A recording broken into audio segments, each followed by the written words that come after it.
جو ساتھی سنتوں سے فارغ ہو چکے ہیں وہ اگلی صف کو مکمل کریں۔ الحمد للہ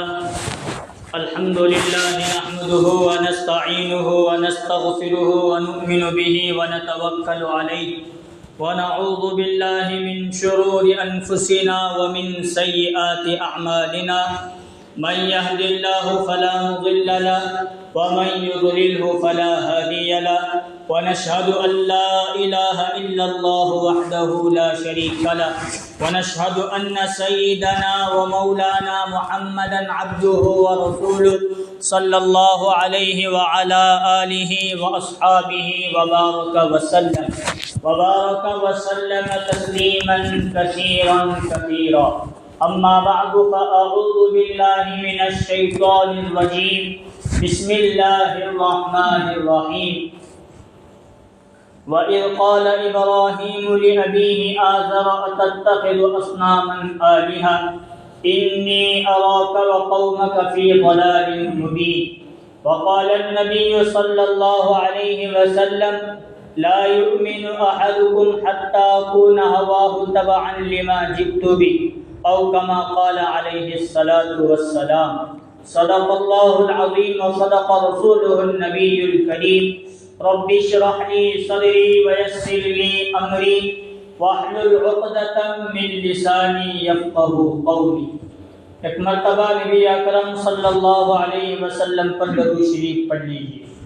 اللہم صلی علی محمد وعلی آل محمد کما صلیت علی ابراہیم وعلی آل ابراہیم انک حمید مجید۔ اللهم بارك على محمد وعلى آل محمد كما باركت على إبراهيم وعلى آل إبراهيم إنك حميد مجيد۔ محترم بزرگوں اور عزیز دوستوں، اللہ تبارک و تعالیٰ کا احسان، اللہ کا فضل اور اللہ کا کرم ہے کہ اللہ تبارک و تعالیٰ نے ہم تمام کو نماز جمعہ کے لیے اپنے گھر مسجد جلد سے جلد آنے کی توفیق نصیب فرمائی۔ جو باتیں کہیں جائیں اللہ تعالی ہم تمام کو تمام باتوں پر عمل کی توفیق نصیب فرمائے اور قیامت کے لیے ذریعہ مغفرت اور ذریعہ نجات بنائے۔ بزرگوں، دوستوں اور عزیزوں، ابھی بہت قریب ہمارے سامنے عید الاضحیٰ یعنی بقر عید آنے والی ہے۔ آج کیا تاریخ ہے؟ 17۔ کون سا مہینہ؟ ذوالقعدہ 17 تاریخ اور عید الاضحیٰ کس تاریخ کو؟ 7 چل رہا ہے۔ 27 مطلب ابھی 20 سے غالباً 22 دن باقی ہے، لیکن جہاں پہلے اور آج کے اعتبار سے ہم دیکھ رہے ہیں، ادھر رمضان ہوئی تو لوگ بقرعید کے تیاری میں، قربانی کے تیاری میں، یا حج کو جانا ہے تو حج کی تیاری میں لگ جاتے تھے۔ ابھی چند ہی دن باقی ہیں، قربانی ہے بھی نہیں ہے، کسی پر واجب ہوئی نہیں ہوئی، ایسا لگ رہا ہے کہ لوگ ان مسائل سے ناواقف اور کچھ معلوم ہی نہیں۔ مطلب ہم لوگوں میں غفلت اور کوتاہی، لاپرواہی اتنی معلوم ہو رہی ہے۔ تو قربانی سے لے کر حج، یہ جتنی بھی عبادتیں ہیں، اللہ تبارک و تعالیٰ نے حضرت ابراہیم علیہ السلام اور ان کے خاندان کی ان عبادتوں کو، ان کی یادوں کو قیامت تک کے لیے اللہ تعالیٰ نے جاری اور ساری رکھا ہے۔ حضرت ابراہیم علیہ السلام بہت بڑے جلیل القدر نبی اور جلیل القدر پیغمبر ہیں۔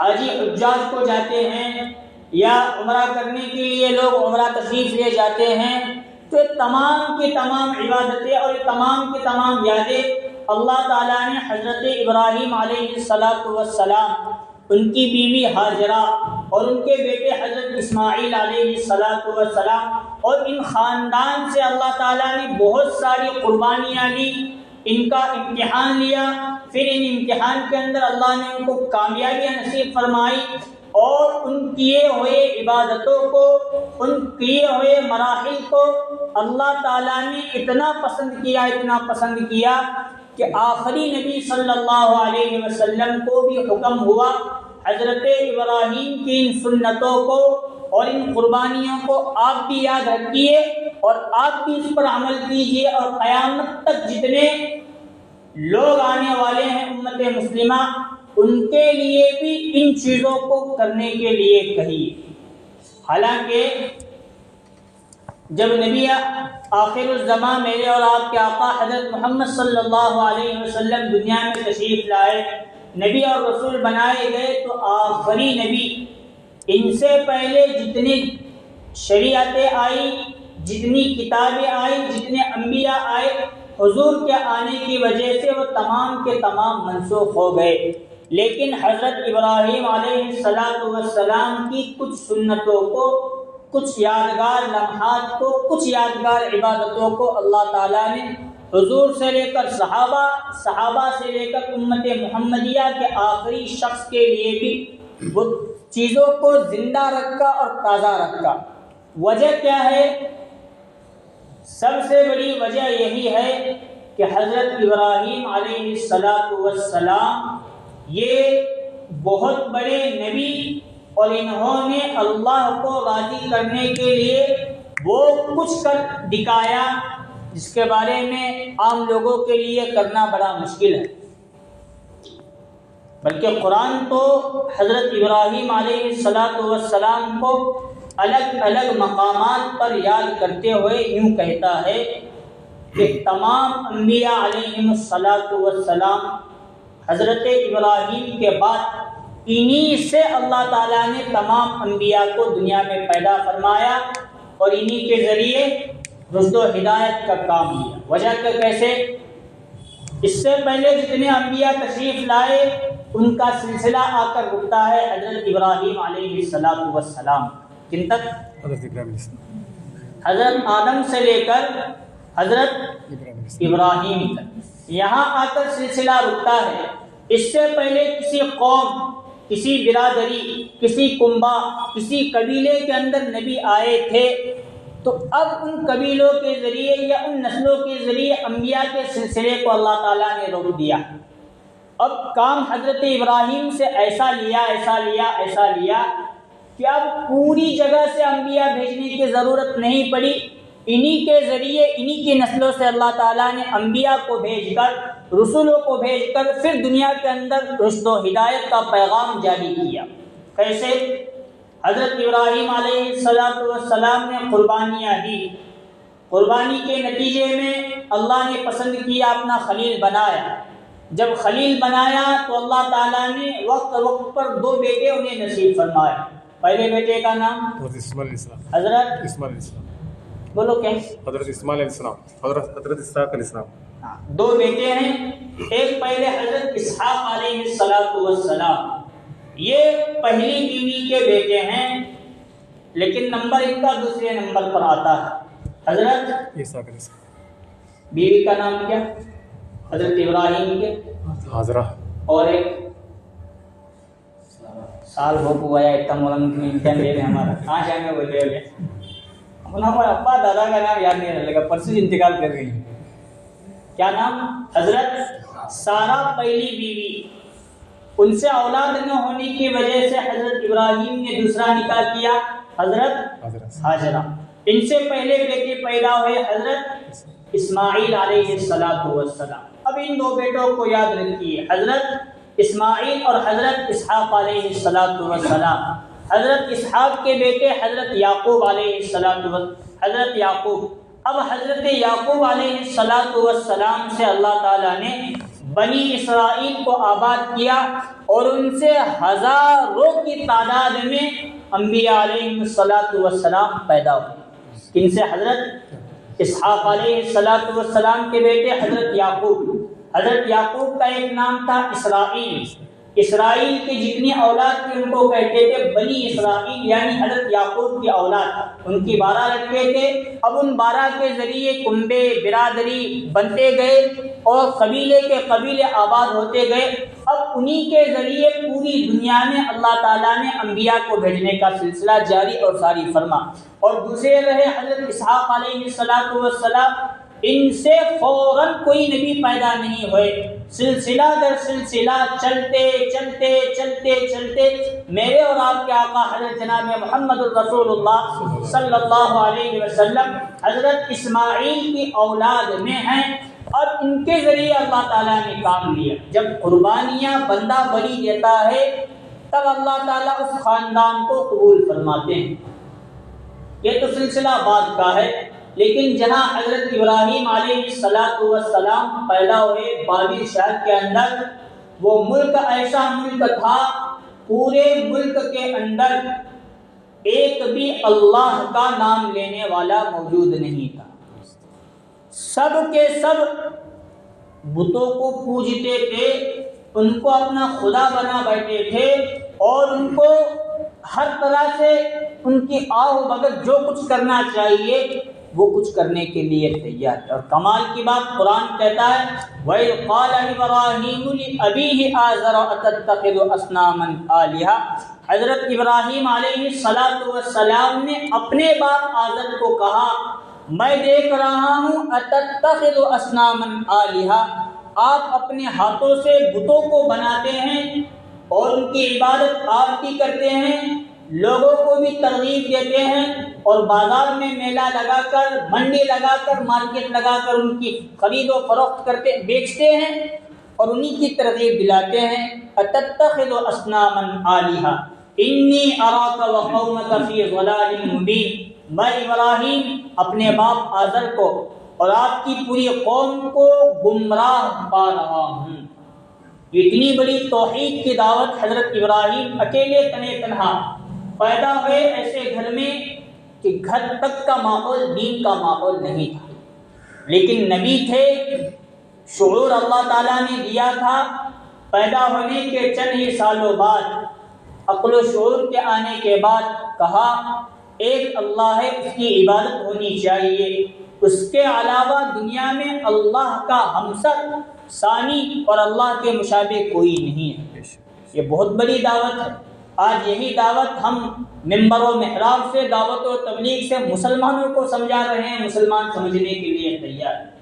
غیروں کی تو بات دور، ہمیں یہاں بھی ماتھا ٹھیکنے والے، ہمیں وہاں بھی جا کر سر پٹکنے والے، ہم وہاں کی بھی منتیں مانگنے والے، ہم اللہ کی عبادت بھی کرنے والے، ہم غیروں کی بھی، غیر سے سب مراد، ایسا نہیں بت وغیرہ یہی مراد ہے، غیر سے اللہ کے علاوہ اگر نبی کو بھی ہم خدا بنا بیٹھے تو وہ بھی غیر اللہ کے اندر شریک ہو جائیں گے۔ اب آپ بات سمجھ لیجئے، اس ویسے وقت میں، ویسے زمانے میں حضرت ابراہیم علیہ السلام پیدا ہوئے اور انہوں نے اپنے باپ کو سب سے پہلے ایک اللہ کی وحدانیت کی دعوت دی کہ اے میرے باپ آزر، میں آپ کو گمراہ پا رہا ہوں، آپ کے قوم کو گمراہ پا رہا ہوں، اس لیے چھوڑ دو۔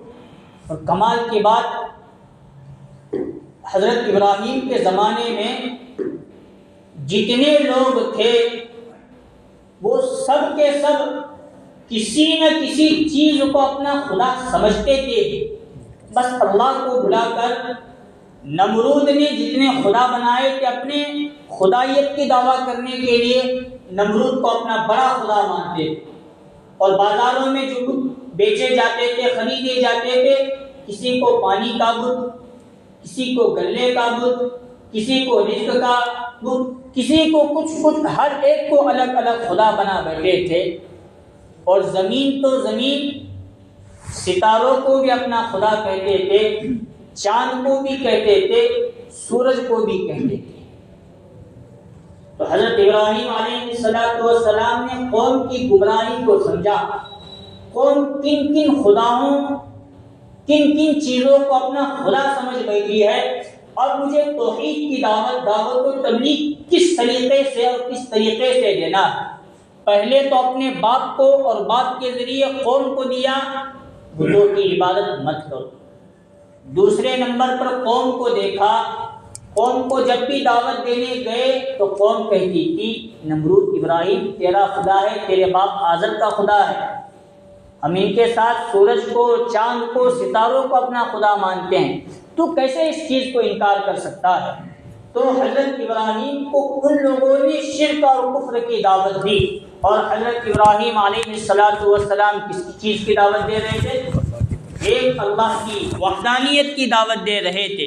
تو حضرت ابراہیم علیہ السلام نے قوم کو بڑی ہی پیارے اور حکمت بھرے انداز میں ایک مرتبہ اپنے پاس جمع کیا رات کے وقت۔ جب رات چھائی تو ستارے جگمگانے لگے۔ حضرت ابراہیم علیہ السلام نے کہا تم کہتے ہو ابراہیم کا خدا، تم لوگوں کا خدا یہ ستارہ بھی ہے، تو دیکھو تھوڑی دیر کے بعد ستارے کی حالت کیا بنتی ہے۔ فلما قرآن بیان کرتا ہے جب ستارے بے نور ہونے لگے اور غروب ہو چکے تو حضرت ابراہیم علیہ السلام نے فرمایا ستارے ہمارا خدا کیسے ہو سکتے ہیں؟ ہمارا خدا تو بے نور ہو نہیں سکتا، ہمارا خدا طلوع اور غروب کے قابل نہیں، ہمارا خدا، ہمارا ایک اللہ وہ ہے جسے کوئی عیب ذرہ برابر بھی نہیں ہے۔ ستارہ بے نور ہو گیا، بے نور ہونے والی چیز کبھی کسی کا خدا بن نہیں سکتی، ابراہیم کا خدا بننے کے بعد تو بہت دور کی۔ اب قوم نے پھر حضرت ابراہیم کو دعوت دی، چلو تم ستارے کو نہیں مانتے، وہ تو چھوٹا تھا نا، ہم چاند کو اپنا اور تمہارا خدا سمجھتے ہیں، مانو اسے۔ حضرت ابراہیم علیہ السلام نے پھر رات کے وقت سمجھایا فَلَمَّا رَأَى الْقَمَرَ بَازِغًا قَالَ هَذَا رَبِّي، تم کہتے ہو چاند میرا خدا ہے، دیکھو یہ تھوڑی دیر کے بعد یہ بھی بے نور ہو جائے گا، غروب ہو جائے گا۔ جب چاند بھی بے نور ہو گیا اور غروب ہو گیا تو حضرت ابراہیم نے پھر دعوت دی جو غروب ہو، جس کا نور ختم ہو جائے، یہ خدا نہیں ہو سکتا۔ دن چڑھے، پھر قوم نے حضرت ابراہیم علیہ السلام کی دعوت دی، تم ستاروں کو نہیں مانتے، تم چاند کو نہیں مانتے، سورج ہمارا سب سے بڑا رب ہے، دیکھو کتنا کتنی اس کے اندر روشنی ہے، کتنی اس کے اندر لوگوں کو نور پھیلانے کا کام یہ کرتا ہے، یہ ہمارا سب سے بڑا خدا ہے۔ حضرت ابراہیم علیہ السلام نے دن کے سرے میں ان کا سوال سنا، اور جب مغرب غروب کے وقت سورج بھی بے نور ہوا اور غروب ہو گیا تو حضرت ابراہیم علیہ السلام نے پھر ان کو دعوت دی فَلَمَّا رَأَى الشَّمْسَ بَازِغَةً قَالَ هَذَا رَبِّي هَذَا أَكْبَرُ فَلَمَّا أَفَلَتْ قَالَ يَا قَوْمِ إِنِّي بَرِيءٌ مِّمَّا تُشْرِكُونَ۔ نہ چاند ہمارا خدا ہو سکتا ہے، نہ سورج ہمارا خدا ہو سکتا ہے، نہ ستارے ہمارا خدا ہو سکتے ہیں، یہ سب تو بے نور ہونے والے، غروب ہونے والے ہیں، یہ ہمارا خدا ہو ہی نہیں سکتا۔ انی وجہت وجہی للذی فطر السماوات والارض حنیفا وما انا من المشرکین۔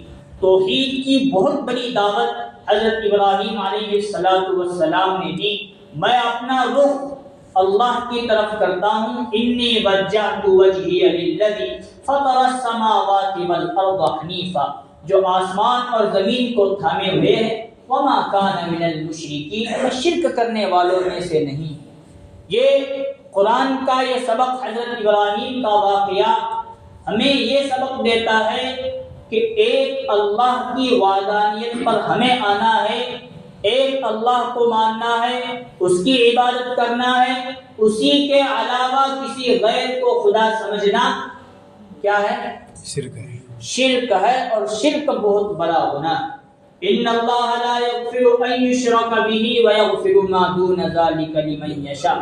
اللہ تبارک و تعالی شرک کے علاوہ، کفر کے علاوہ ہر گناہ کو معاف کرنے کے لیے تیار ہیں، لیکن جو شرک کرتا ہے اس کے گناہ کو، شرک کے گناہ کو اللہ تعالیٰ کبھی معاف نہیں کرتے۔ کیوں نہیں معاف کرتے؟ اللہ اس بات کو پسند نہیں کرتے میرے ساتھ کسی اور کو میرا شریک مان لیا جائے۔ جب کسی کام کے اندر دو لوگ پارٹنر شروع میں بنے، بعد میں یہ نہیں چلتا، تو اللہ کو اللہ کا پارٹنر زمین و آسمان کی خلقت میں، عبادت میں، الوہیت میں وہ اللہ کیسے برداشت کریں گے؟ ایک موٹی مثال، اگر کسی ایک عورت کے دو شوہر ہو، کوئی برداشت کرے گا؟ یہاں غیرت کی بات آتی ہے۔ حالانکہ ایک عورت برداشت کر سکتی ہے کہ میری شوہر کی دوسری، تیسری، چوتھی شادی ہو، اور اللہ تعالیٰ نے ان کے اندر وہ غیرت رکھی ہے، لیکن ایک مرد، دو مرد ایک عورت کے شوہر بنے، اس چیز کو ان کی غیرت برداشت نہیں کرتی عورتوں کے لیے۔ تو اللہ تعالیٰ کی غیرت تو بہت بڑی غیرت ہے، اس لیے اللہ تعالیٰ اپنے برابر کسی اور کو شریک بنانے کے لیے ذرہ برابر پسند نہیں کرتے۔ اس لیے اللہ نے علی الاعلان یہ فرمایا، ان اللہ لا یغفر ان یشرک بہ ویغفر ما دون ذلک لمن یشاء۔ اللہ تعالیٰ شرک کے علاوہ ہر گناہ کو معاف کرنے کے لیے تیار ہیں، لیکن شرک کو معاف کرنے کے لیے تیار۔ اس لیے حضرت ابراہیم علیہ السلام نے سب سے پہلے اتنی بڑی قربانی دی کہ ایسے ملک میں پیدا ہوئے جہاں خدا کا، اللہ کا نام لینے والا کوئی نہیں، تو وہاں سب سے پہلے ایک اللہ کی وحدانیت کی دعوت دی۔ اب امتحان حضرت ابراہیم علیہ السلام پر پے در پے شروع۔ سب سے پہلے اپنے گھر میں اللہ کی دعوت دی، قوم کو جا کر دعوت دی، قوم کو ہر طریقے سے سمجھایا، قوم حضرت ابراہیم علیہ السلام کے مخالف اتر آئی۔ ان قربانیوں کو اللہ تعالیٰ نے یاد کر کے میرے اور آپ کے آقا حضرت جناب محمد الرسول اللہ صلی اللہ علیہ وسلم پر بھی حضرت ابراہیم علیہ السلام کی کچھ اہم باتوں کو، کچھ اہم سنتوں کو آخری امت، آخری نبی صلی اللہ علیہ وسلم پر بھی جاری کر دیا۔ یہ حضرت ابراہیم کی اصل قربانی ہے۔ انہی قربانیوں کے نتیجے میں ہم لوگوں کو حج جیسی اہم عبادت ملی۔ انہی اہم قربانیوں کے نتیجے میں عید الاضحیٰ میں جو قربانی ہم کرتے ہیں، یہ قربانی جیسی اہم عبادت ہم لوگوں کو ملی۔ یہ ہم لوگوں کے لیے حضرت ابراہیم علیہ السلام کی بڑی اہم اور یادگار سنتوں کو زندہ کرنے کا اللہ تعالیٰ موقع نصیب فرما رہے ہیں۔ اس لیے قربانی کے دن قریب سے قریب آتے چلے جا رہے ہیں۔ جن لوگوں پر قربانی واجب ہو چکی، اب ان لوگوں کے لیے قربانی کی تیاری کرنا اور قربانی کرنا یہ واجب ہو چکا، نہ کرنے والا بہت بڑے گنہگار ہو جائے گا۔ اور گزشتہ جمعہ بھی میں نے کہا تھا، جن لوگوں پر حج ایک مرتبہ زندگی میں فرض ہوا، وہ مال کے ہوتے ہوئے حج نہ کرے اور اس دنیا سے چلے جائے، تو حضرت عمر رضی اللہ عنہ اس بات کی قسم کھا کر کہہ رہے ہیں کہ رسول اللہ صلی اللہ علیہ وسلم کے کہنے کا مقصد اور منشا یہ ہے کہ اللہ تبارک و تعالی ایسے لوگوں کو جن پر فرض حج ہو چکا، حج کیے بغیر مرے تو مسلمان کی موت نہیں مرتے، وہ یا تو غیروں میں مرتے ہیں یا یہود اور نصارہ ہو کر مرتے ہیں۔ اس لیے یہ جو اہم عبادتیں ہیں، جو قربانی ہے، ان کو یاد کر کے ہم بھی حضرت ابراہیم علیہ السلام کی سنتوں کو زندہ کرنے والے، بننے والے بن جائے، اس کی تیاری کرنے والے بن جائے۔ اللہ تبارک و تعالیٰ سے دعا ہے، اللہ تبارک و تعالیٰ ہم تمام کو حضرت ابراہیم علیہ السلام کی تمام سنتوں کو زندہ کرنے کی توفیق نصیب فرمائے، ان کی عبادتوں کو اخلاص کے ساتھ للہیت اور اللہ کی خاطر ادا کرنے والے بننے کی توفیق نصیب فرمائے۔ آمین وآخر دعوانا الحمد للہ رب العالمین۔